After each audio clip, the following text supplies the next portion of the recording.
नमस्कार, मैं डॉक्टर विष्णु शंकर शुक्ला, गुर्दा रोग विशेषज्ञ, Awadh kidney care clinic, Lucknow.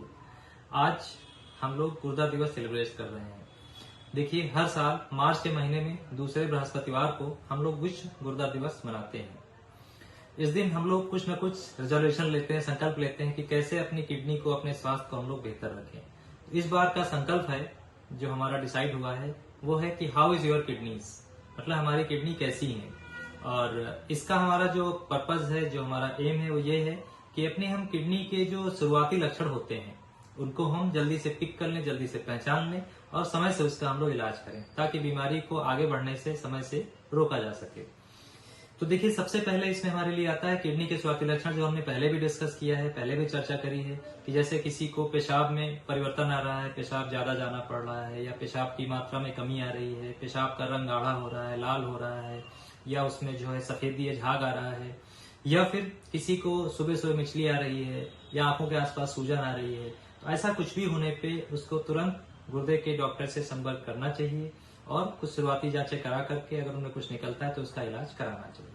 इसके साथ साथ जिन लोगों को शुगर या ब्लड प्रेशर है, क्योंकि ये वो कैटेगरी है जिसमें गुर्दे के लक्षण, बीमारी बहुत ज्यादा कॉमन आजकल पाई जा रही है, तो जिनको ये बीमारियां हैं, शुगर या बीपी, या फिर जिसको मोटापा है, ओबेसिटी जिसको हम बोलते हैं, ऐसे लोगों को कम से कम साल में 2 बार जांच शुगर अपनी गुर्दे की करानी चाहिए। बहुत मामूली जांचें होती हैं, जैसे पेशाब की जांच हो गई, कुछ किडनी के टेस्ट हो गए, सामान्य जांचें, और उनमें हमें बहुत कुछ इन्फॉर्मेशन मिल जाती है और उनको ऐसा होने पे किडनी के डॉक्टर से संपर्क करना चाहिए। इसके बाद में हमारे पास में वो पार्ट आता है जो हम सबके लिए कॉमन है और महत्वपूर्ण है, वो है लाइफ स्टाइल मॉडिफिकेशन। देखिए, आज की दिनचर्या में हमारे लिए जो ये पार्ट है वो बहुत इंपॉर्टेंट इसलिए भी है क्योंकि हम सब इसके साथ में लड़ रहे हैं, जूझ रहे हैं। तो जैसे हम थोड़ा सा समय अपने लिए व्यायाम के लिए निकालें, कम से कम 20 मिनट, आधे घंटे अपने शरीर को दें, थोड़ा योगा करें, थोड़ा व्यायाम करें।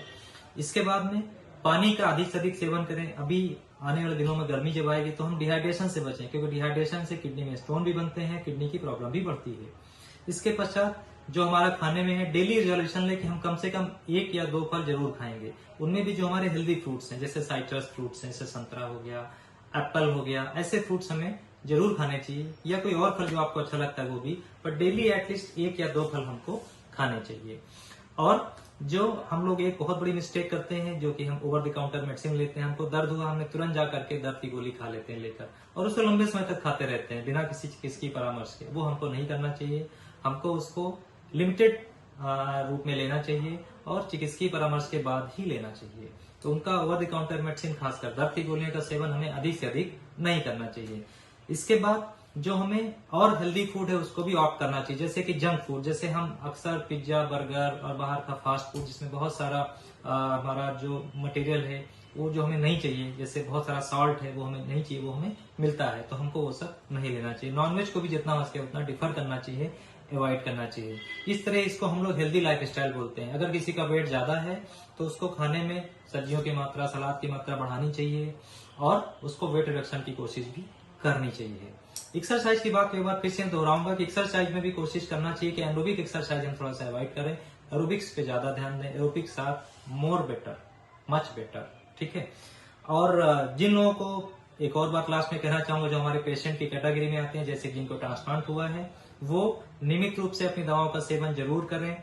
जैसे बताया गया है, उनको रेगुलर चेकअप करके डॉक्टर को जरूर दिखाएं। उसमें कोई भी लापरवाही ना करें, क्योंकि उनके पास एक किडनी अपने किसी नियर एंड डियर की आई है, उनके पास में उसकी रिस्पॉन्सिबिलिटी भी है, तो उनको उसको बचाना चाहिए। और जो पेशेंट डायलिसिस पे हैं वो रेगुलर डायलिसिस कराते रहें।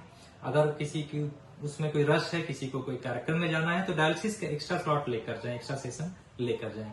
इसी के साथ आप सभी को फिर से विश्व गुर्दा दिवस की शुभकामनाएं। स्वस्थ रहिए, सुखी रहिए। नमस्कार।